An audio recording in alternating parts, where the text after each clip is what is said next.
In this video, we'll look at a few special systems or special situations of the answer in solving systems when we have no solution and when we have infinitely many solutions.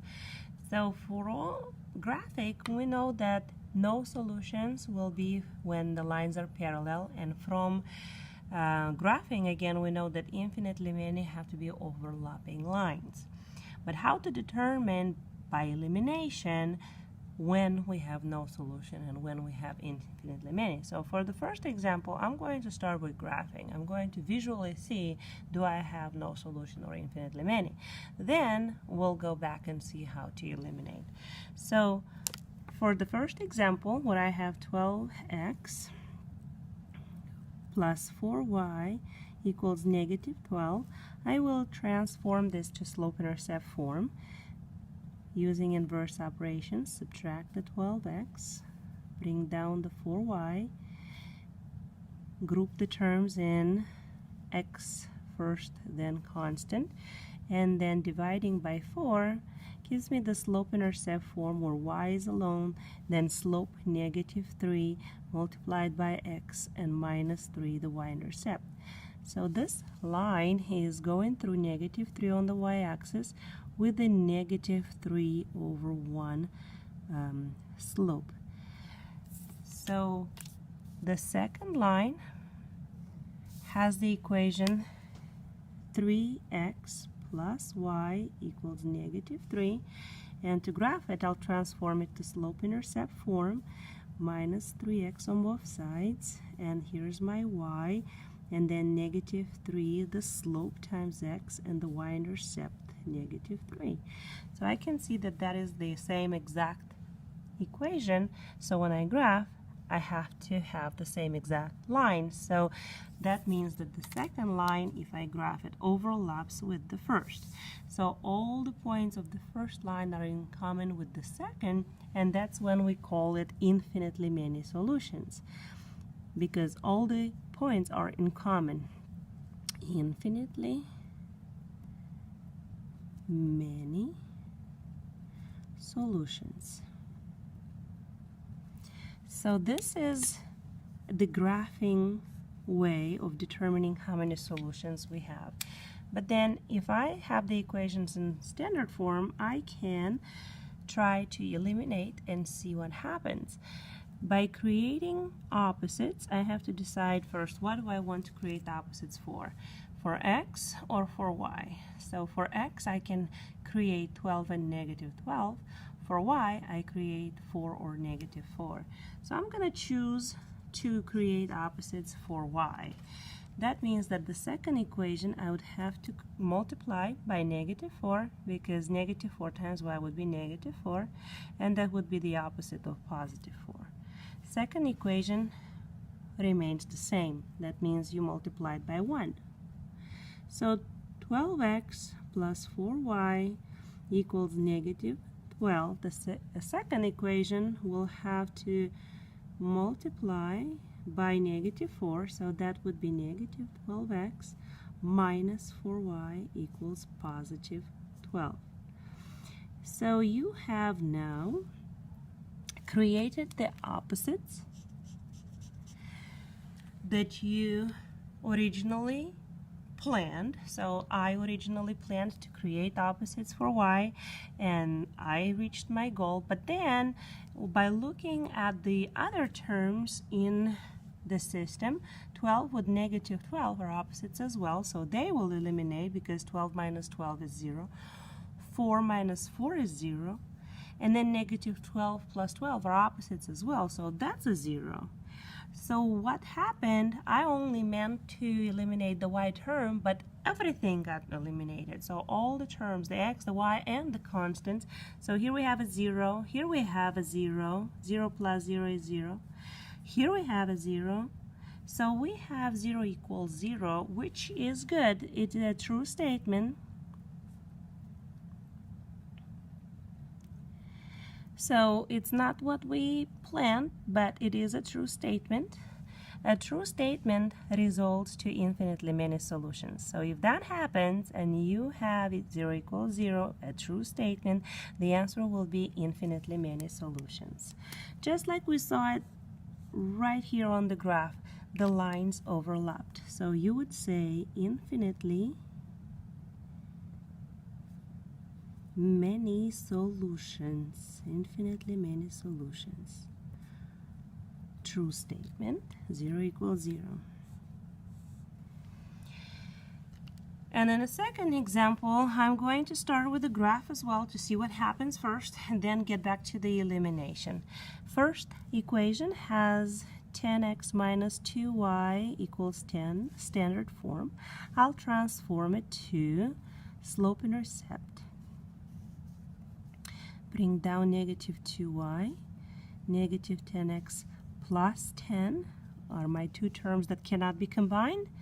Dividing by negative 2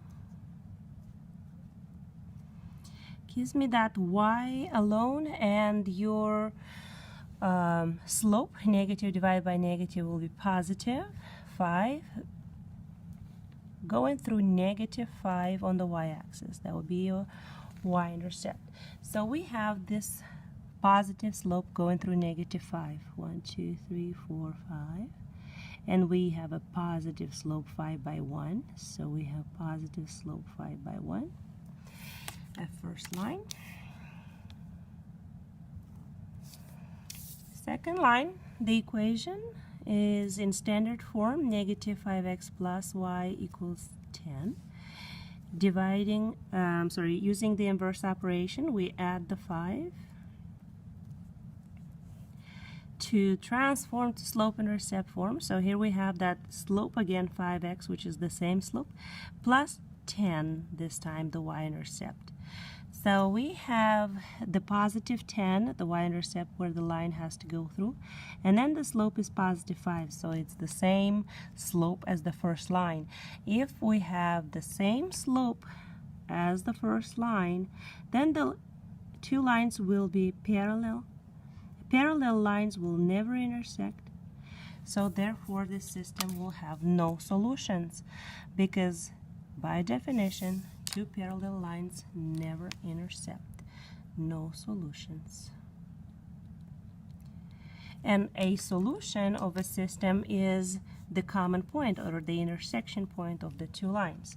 If two lines don't intersect, we don't have any solutions. Let's see how that looks like in elimination method. So we start with the creation of the opposites, because x terms and y terms don't have opposites, so we have to create opposites. So let's say I choose to multiply by 2 the x term here, because I want to create negative 10x. So I have 10x in the first equation. In the second equation, I need negative 10x. So I'll multiply the second equation by 2. First remains the same, or times 1. Let's see what happens now. The first equation multiplied by 1 remains the same, because anything times 1 is the same thing. That's multiplying by 1.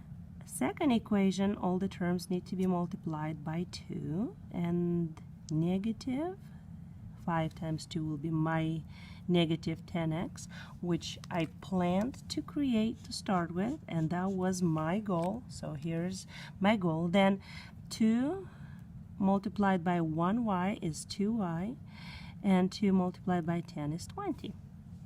So I created my opposites in order to eliminate, but then negative 2 plus 2, these two terms eliminate as well, because negative 2 plus 2 is 0. So here is a 0 and here is a 0. 0 plus 0 equals 0. 10 plus 20 equals 30.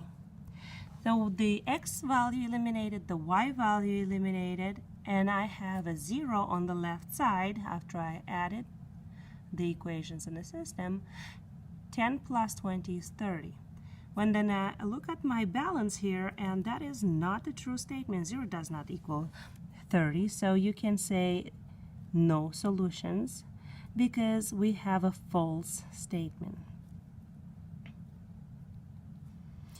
If something is not right,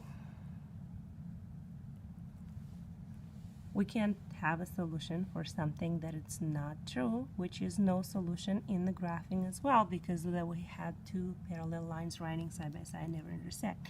So if you have a false statement such as 0 equal a number, which is not true, 0 does not equal 30, then we say no solutions. So the system has no solutions. A few more examples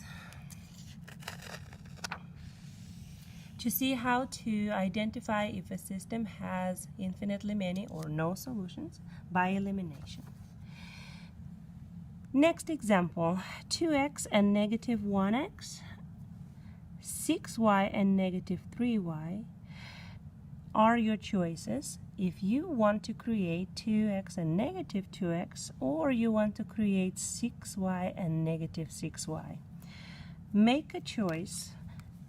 Let's say I want to eliminate the x term. So I focus on 2x and I want to make a negative 2x. I have a 2x already, so I don't need to change that. But to make a negative 2x, I'd have to multiply that by 2. 2 times negative 1 is negative 2. So then you multiply. The first equation times 1 will remain the same. A second equation multiplied times 2 will be negative 2x minus 6y equals 6. When we combine or add the equations in the system, let's see what happens. 2 minus 2 is 0, 6 minus 6 is 0, and negative 6 plus 6 is 0. So 0 combined with 0 is 0 on the left and 0 on the right. This is a true statement. True statement is good. So the system has solutions. How many? Infinitely many.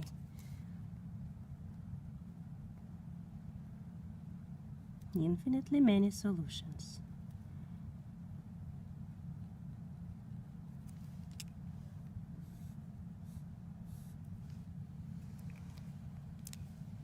In the next one, we have 6x and 2x, 9y and 3y.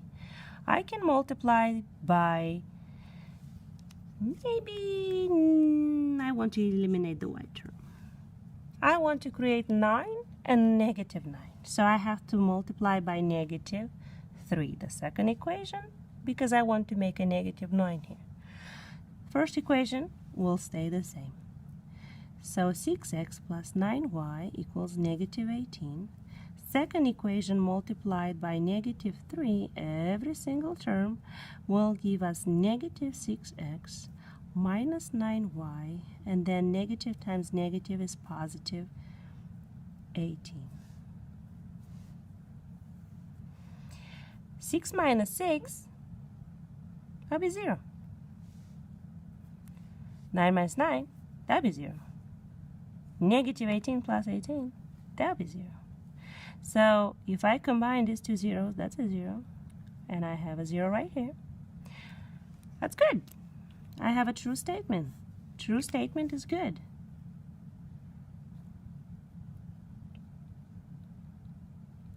If I have a true statement, how many solutions will I have? Infinitely many.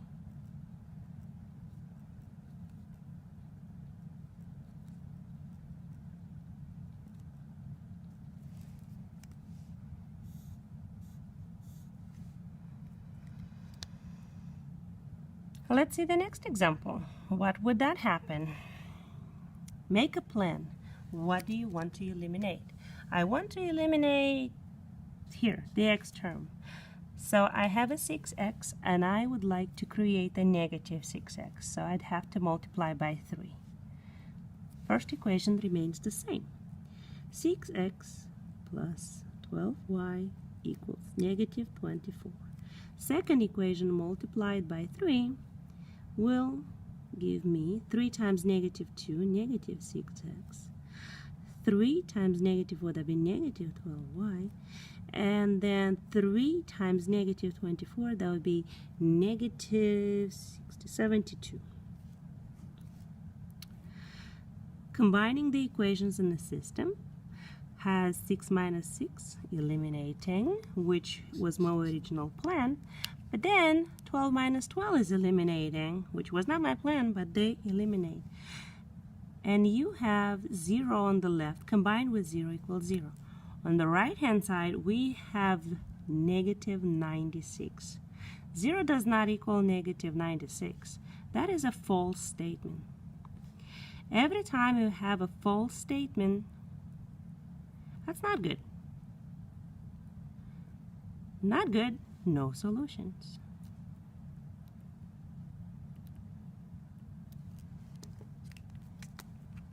Zero does not equal any other number but 0.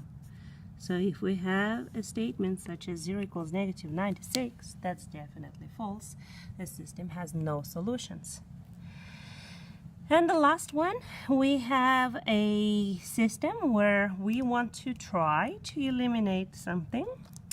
Let's see here. I could maybe eliminate the y term by multiplying the second equation by 3 to create the 3y, which will be the opposite of negative 3y. So 9x minus 3y equals 6. The first equation remains the same. Negative 9x multiplying plus 3y will be negative 6. And when we combine or add the two equations in the system, 9 minus 9 is 0. Negative 3 plus 3 are opposites, that's a 0. And 6 minus 6 is 0. So on the left side, the two zeros add up to 0. And here we have on the right side 0, which is good because 0 equals 0. That's fine. That's true. And true statement is good statement. Therefore, how many solutions does the system have?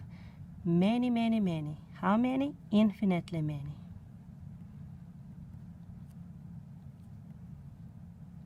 Infinitely many solutions.